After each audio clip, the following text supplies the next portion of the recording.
Everyone thinks this format is all about randomness, and it doesn't allow room for greatness. And I think the 22 team is an argument against that for all the things they've done, that qualifying. And if he's able to get 3, which he was able to do, it puts him as one of the greatest NASCAR drivers of all time. He joins a list of only 10 others who have had 3 or more. I think it's pretty special. And now I will allow you to go into all the reasons that everyone thinks it's dumb and whatever. But I particularly sit there and I'm like, yeah, you can talk about format and all that stuff, but you can also celebrate that this guy and this team rise up when it matters. Yeah. And that's pretty amazing. I love it. I don't have a format suggestion. I'm anxious. I guess I think I see it on our notes here to talk about it. There was a tweet, Adam Stern, NASCAR, I think Elton Sawyer actually came out and said they may look at it or they're open to looking at it. So, supposedly NASCAR is going to review its playoff format over the offseason, but not expecting any kind of large overhaul right away. I have a question for you. What do you think, other than this next gen era that we're in, what sort of 3-4 year era would you say of NASCAR was the most competitive, deepest bench, deepest parity of NASCAR? What time span do you think is the most competitive era? Probably your mid 2000s, that 2003 through 2007 era. As we got into 07 and the COT came about, I think that really separated things. Hendrick really took to the fold, Joe Gibbs, those teams. But I think if you look at 03, 04, 05, 06, those were really competitive years. So it's funny. I'd swear I did not tee you up, right? I had no idea this was coming. No, there was a lot of criticism over Joey Logano's average finish, right? Being a champion, average finish, high average finish, highest average finish of a champion ever, at 17.1. They talk about that like it's a bad thing, right? Which some of that is because of this playoff era and the playoff format. But if you look at an entire chart of the average finishes, the best average finish in the Cup Series, and then the average finish of the champion, the next gen era has a really high best average finish. Not ignore champion for now. Just the best average finish at the end of the season. It hasn't been better than 11 in the next gen era. Wow. Right? So if you have an average finish of 11 to 15, you're going to be in the top 5 probably in the next gen era. We haven't seen an average finish that high, a best average finish that high, since 2003. The exact era that you're talking about. Wow. Was off the top of your head the most competitive cars.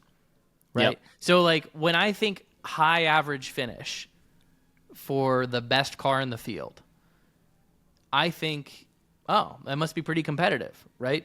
If the best guy at the end of the season had an average finish of 11th, then that means you had a deep field, right? And then you think of, let's go through an era where we were really frustrated with the Cup Series, that it just seemed like the same guys were winning week after week after week, right? 2015, 16, 17, 18. Those are all single-digit best average finishes, right? Wow. 6, 8, 7. 2020, average finish is 7, was the best average finish. And then you can go back decades, right? Back in the 70s and 80s, and there's the best average finish was all, top 6, top 7. 1998 was 5.7 was the best average finish. And the champ. 1998. Jeez. It's Jeff Gordon just absolutely shellacking people. Just whipping them. He never finished outside the top 5. Right. That was a good year. His European L was great. I will listen to the arguments about the playoffs. I just think I'm on a certain side of them right now, and I'm a supporter of the playoff system. I think it's working as intended. I think it is still a true champion. It's just not a champion in the sense that that people that are against the playoffs, typically, from what I can tell, the argument is they just want to see a season-long champion, right? They want to see someone put together 38 races and be recognized as a champion for putting together the best performance over 38 races. And I'm like, I'm not married to that, right? I mean, I think that's cool. I think that's an accomplishment, but I'm not married to that. Like, as like a sporting fan, I love seeing those like people that just rise up and show up on game day and show up for the big game and, and are rewarded for literally no mistakes on game day when it matters. So I'm with you because I think of NASCAR as the entertainment product in motorsports. It is unique to itself in the motorsports realm in terms of saying it's entertainment over anything else, over the natural course of a race, over the natural course of a season, who's decide the champion, because it's all about entertainment. And there's no denying that elimination races are incredibly entertaining to watch, to be a part of. Kyle Larson, after Martinsville, I don't think we played this interview, but I interviewed him, and I asked him, I said, does it burn that you were the winningest car at that point in the season, and still did end up the winningest car, and you're not going to fight for a championship? And he kind of said, yeah, it burns, but he's like, this format is exciting. And he had a bit of a smile on his face. And he was like, I get it. We all get the game. But it creates excitement. And so is what it is. Like, that's, do you have just a change be better. you would make? So that's my thing. I've heard some of the thoughts out there, and the problem I have is any tweaks just seem more complicated. And it's already, I believe, an overly complicated system.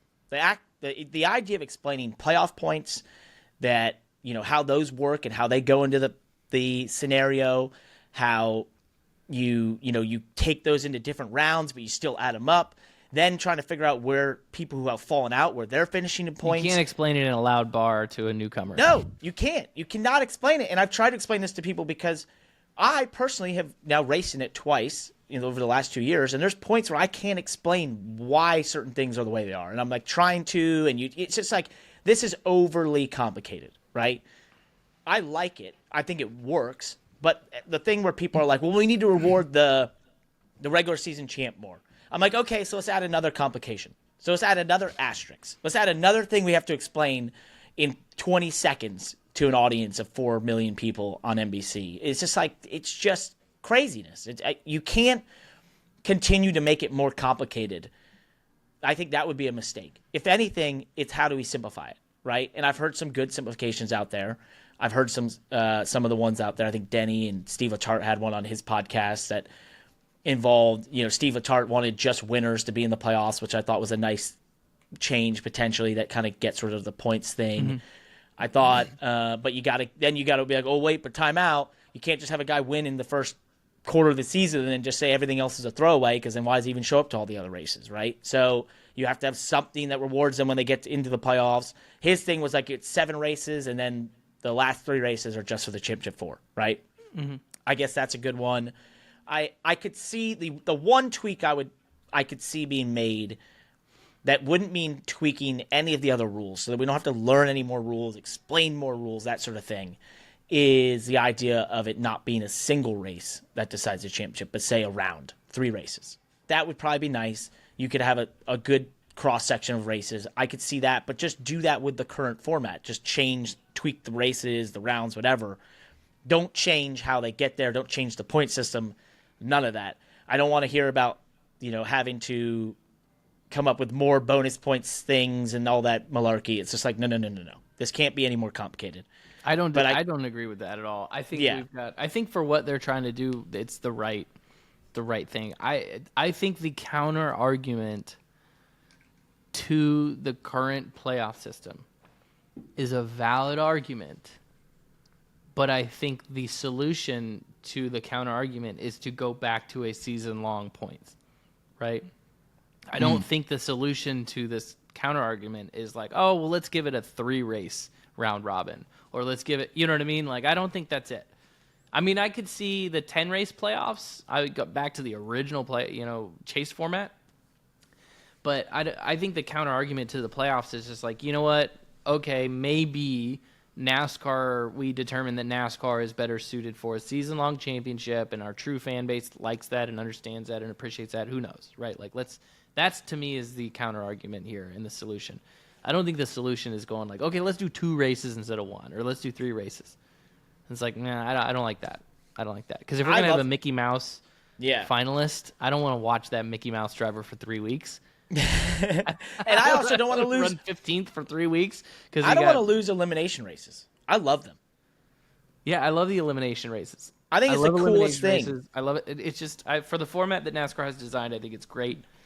And let me go back. Not to bring up a sore subject. Is this like Xfinity Internet? Do we get paid every single time that we say that we like the NASCAR playoff? Yeah, format? I know. Yeah, please send a check. I know we're NASCAR shills for all of you commenters that are going to be like, oh, they're just on the dole, blah, blah. Yeah, go F yourself. So I particularly just like it because I'm explaining real quick. I want to bring up, Charlotte, which was a sore subject for me. But in that position, what made that race even more intense than just trying to get my first win and all those things was that I was in a must-win position, which if you look at motorsports as a whole, there is nowhere else in the world you're going to be put in a position where you must win to achieve something. Like, it just doesn't happen. Yes, there could be point scenarios and that sort of thing, but it's not the gratification, the immediate box checked, bam, we're now allowed to fight again for the championship. Like, that design, when I first saw it, I thought it was insane. And watching it now play out and all the crazy times it's happened and then getting to experience it, it was the coolest damn thing ever. Like, that was, you have that, I guess, yes, you have that in other sports. You don't have that in motorsports, and NASCAR found a way to do it. And so I'm just like, don't lose that. That is so cool. And I like it. I just think it's a really cool design that, sure, maybe the best, quote-unquote, best car doesn't win or whatever. So what? Like, that's not the point. It's really not the point.